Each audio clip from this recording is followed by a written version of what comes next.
Vous cherchez des moyens d'utiliser votre argent à bon escient et d'investir de manière responsable? En tant qu'investisseur individuel, vous avez le pouvoir d'avoir un impact positif sur le monde tout en obtenant un retour sur investissement. L'un des moyens d'y parvenir est l'investissement durable. Lorsque vous investissez votre argent dans des entreprises, il est important de réfléchir à ce qu'elles incarnent et à leur adéquation avec vos valeurs. L'investissement durable, dit aussi ESG, se développe rapidement. Il s'agit de considérer des facteurs environnementaux, sociaux et de gouvernance dans le choix de vos placements. Ces facteurs comprennent des éléments tels que l'impact d'une entreprise sur l'environnement, le traitement de ses travailleurs, la qualité de ses structures de gouvernance, comme la diversité de son conseil d'administration. De plus en plus, les investisseurs reconnaissent le potentiel pour le développement durable d'avoir un impact significatif sur les performances financières à long terme d'une entreprise. Ils intègrent donc ces considérations ESG dans leur choix d'investissement. L'investissement durable prend de nombreuses formes.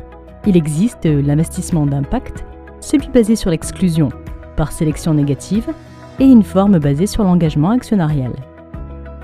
L'objectif ultime de l'investissement durable est de générer des rendements financiers à long terme tout en promouvant une société plus durable, juste et équitable. Maintenant que nous avons une meilleure compréhension de l'investissement durable, examinons deux approches distinctes, l'exclusion et l'engagement. Chaque stratégie a ses avantages et ses limites. L'une des approches les plus courantes est celle du filtrage négatif qui consiste à exclure certains investissements d'un portefeuille donné. Cette approche vise à rompre avec des activités spécifiques. Cette stratégie consiste à écarter les entreprises qui ne répondent pas à certains critères ESG. Par exemple, vous pouvez choisir de ne pas investir dans des entreprises qui produisent des combustibles fossiles ou qui adoptent des pratiques de travail contraires à l'éthique. L'avantage des stratégies fondées sur l'exclusion est qu'elles permettent d'aligner vos investissements sur vos valeurs. Cependant, il y a un inconvénient potentiel. En vendant des actions d'entreprises qui ne répondent pas à vos critères ESG, vous les excluez simplement de votre portefeuille. Par conséquent, d'autres investisseurs moins responsables pourraient acheter ces actions à un prix inférieur. Ces entreprises pourraient donc recevoir des fonds d'autres investisseurs qui n'accordent pas d'importance aux pratiques d'investissement durable et responsable. Puisqu'il y aura toujours un acheteur sur les marchés, en vous désengageant de ces entreprises, vous allez indirectement transférer une part de responsabilité à quelqu'un d'autre qui ne partage pas forcément vos principes, voire ne donne aucune priorité aux considérations ESG d'une entreprise. En fait, se désinvestir équivaut à exclure ces investissements des entreprises qui ont de mauvaises pratiques ESG, et cela peut avoir des conséquences inattendues. Cette approche n'aboutit pas toujours au résultat le plus optimal, car les exclusions ou la sélection négative à elles seules ne conduisent pas nécessairement à des effets positifs nets sur l'environnement ou la société.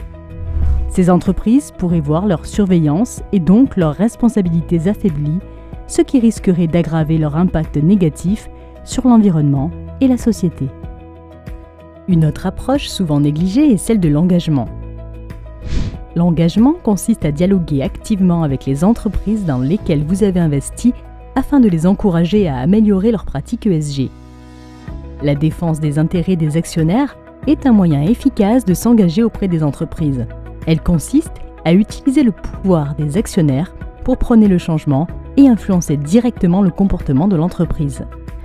Les stratégies basées sur l'engagement peuvent inclure des éléments tels que le dialogue avec les dirigeants d'entreprise, les résolutions d'actionnaires ou bien le vote par procuration. Ce sont toutes des formes de défense des intérêts des actionnaires qui sont en rapport avec les pratiques de gestion. L'engagement peut donc susciter des changements positifs en améliorant activement les pratiques ESG des entreprises au fil du temps. Il peut alors être plus efficace que le simple désinvestissement pour créer un impact positif durable.